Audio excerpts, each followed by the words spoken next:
Hey, my name is Nathan. If you caught my previous video, then you'll know that I repurchased a Sony A7 IV, and today I want to talk about rigging it up. So you're going to see here that I have a cage, a handle, baseplate, rails, and a battery, and a monitor, and a microphone, and all the stuff that you do when you rig up a camera. What I want to go through is all the individual pieces that I chose, why I chose it, and hopefully in my explanation of those, you can learn a little bit about how you may want to rig up your camera for video. You're going to see some of the B-roll, well, all of the B-roll in this video was shot during the daytime, and clearly that's dark. There's no light coming in from the outside. That's just what happens when you have a child under 2 and you film when you can. So let's get into the video and we'll start talking about pieces related to the Sony A7 IV and camera rig. So the first piece that I want to talk about is the cage for the camera. The cage for a camera attaches to it and covers the whole thing in metal. There are 1/4 threaded mounting points as well as some 3/8 16 mounting points on there as well. This time around, I chose the Tilta half cage. Now this one is designed for the A7R5, but it is a direct drop fit replacement for the A7 IV. So you should have zero issues. If you see this one online, you'll be able to get it for your A7 IV. So I'll show you here. I chose the half cage this time around because you can see all these dials. This cage doesn't go over this whole top about third of the camera. So as someone who does about equal photo and video, being able to have access to all these dials without having to navigate the metal bar of a cage over the top was a feature that I really appreciated. And the Tilta half cage was one of the most low profile options that I could find. So the second piece I'm going to talk about today for this rig is the top handle. This top handle is from MagicRig. It is adjustable, so these 2 Allen keys here, you're able to loosen them up and slide the handle back and forth. It also has a magnetic Allen key holder right built into the handle. I love this handle personally. I've bought this one 2 or 3 times for different camera rigs I've built, and I always come back to it. It has a NATO rail quick release built into it. So I put a Neewer NATO rail attachment on top of this Tilta cage so I can quickly take this top handle on and off. You'll see here on the top of the handle is the Andycine A6 external monitor. This has a whole bunch of features. There are 4 preset kind of custom function buttons at the top. I have one of them set to focus peaking, one of them set to false color. I have a center marker that shows up and some grid lines that show up. But really all the features of this tool allow me to have a larger view and some extra tools for composing and composing my shot and adjusting the exposure. Attached to the handle, it's using a SmallRig monitor mount. This has an airy 3/8 16 kind of locating pin set up, and then just a 1/4 thread on the bottom to attach the monitor to it. You'll see as we kind of now we worked our way up, let's start working back. You'll see some cables and a microphone on the other side of the camera. This is the Rode VideoMic Go 2. It has 1/8 inch TRS output as well as a USB-C output. I'm actually using one just out of frame to record audio for this video right now. I like this microphone a lot. It doesn't take any batteries. It doesn't take any rechargeable stuff. It just plugs in and it works. Next to this microphone is an HDMI cable and a power cable plugged into this external monitor. And these are going to start running down to the camera itself and past the camera. This blue HDMI cable is from Kondor Blue, and it is a right angle to right angle HDMI, or sorry, right angle to left angle HDMI. That allows it to stay snug up against the camera body. I've used straight HDMI cables, but they tend to just loop out and they take up a lot of space in the middle of the air that can risk getting hooked on something as you walk by it. So I chose this to be a little more low profile this time. This is a 12-volt barrel connection.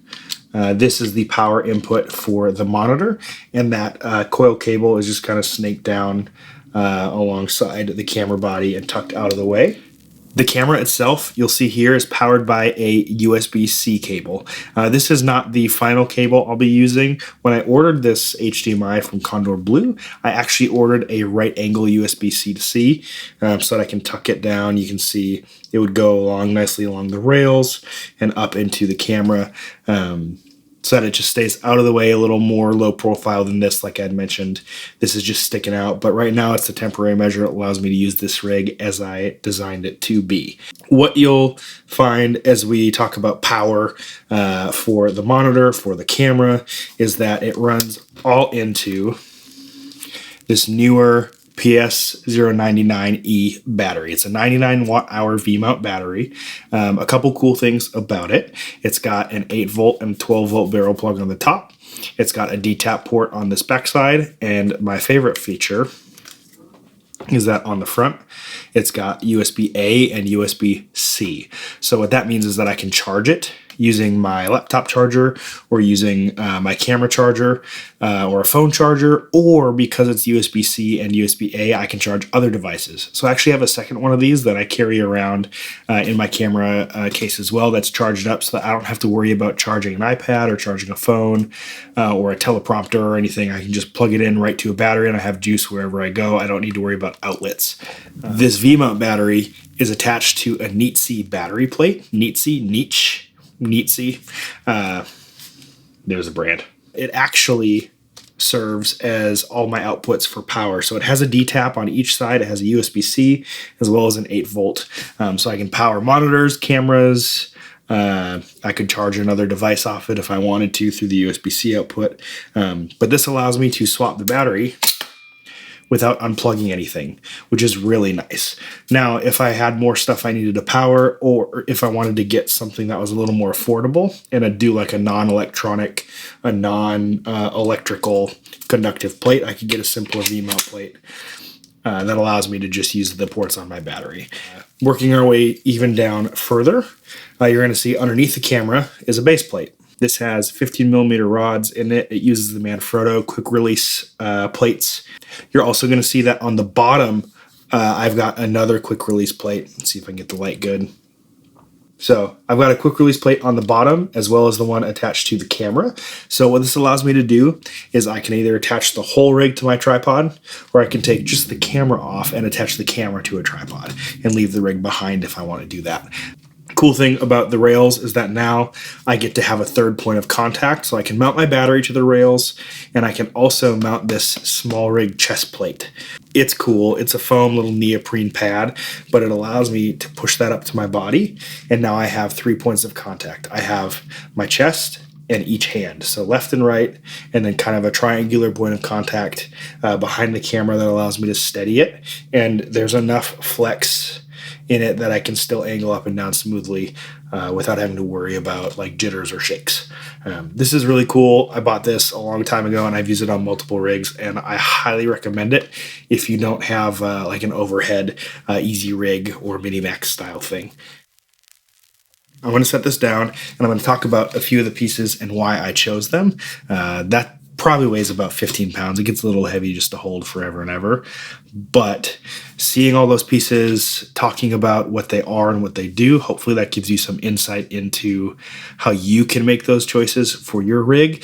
I chose that NiceyRig base plate specifically because I already had Manfrotto style tripods. You might be able to find a base plate that does Arca Swiss or something else that allows you to use the tripods you already have.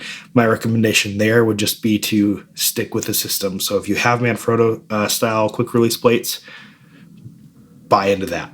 If you have Arca Swiss, buy into that. So you never have to worry about what piece of gear you're taking and oops, I brought the wrong tripod or I brought the wrong base plate.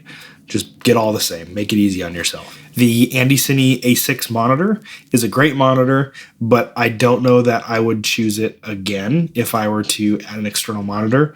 It's one that I have, and it's one that I've had for a long time. I have no issue with it personally, but I think there's something to say about some of the touch functionality in something like the Viltrox DC550 Pro and having easier access to menus and controls, and that monitor is even able to be powered by USB-C. So you might hear from me soon about that monitor and me swapping over to it. I've been eyeing it up for a while. You probably saw that coiled cable that was attached from the V-mount plate to my monitor. I think I'm going to buy a straight cable for that. That was the cable that had come with my monitor originally when I bought it, but I think what I will do is buy a straight cable so that I can run it along the 15mm rails a little easier. The coil cable doesn't look pretty, and there's no way to easily line it up with other cable runs. It just kind of stretches from point to point and just extends and shrinks. It's just it's what it is. There's no curve to it. It's just angular, triangular, geometric because the coil is designed to have tension. Now, if you are doing photo and video work, the hardest part about having a rig like this is taking your camera out of it. In an ideal world, I would have a second camera body with my 70-200 on it, not rigged up, just maybe a half cage so that I have a little more support, or I can add a microphone or like a fill flash or a fill light to it. But in reality, taking your camera out of a rig just kind of sucks. So as much as I love having it in the rig, I have to take it in and out quite often, which is why I use multiple quick release plates and the NATO reel system on the top handle. Figure out a way for you that allows you to take it apart quickly and add and subtract features quickly as well. And hopefully some of the things in this video allow you to make those decisions easier. If you have any questions, please feel free to comment down below. If you have any suggestions on cool pieces of kit for a camera rig, post those down below too.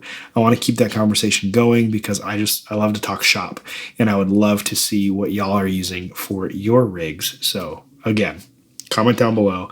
Let me know what's going on with your camera rig, or if you learned anything from this video that you're going to take away as you build your first or next camera rig.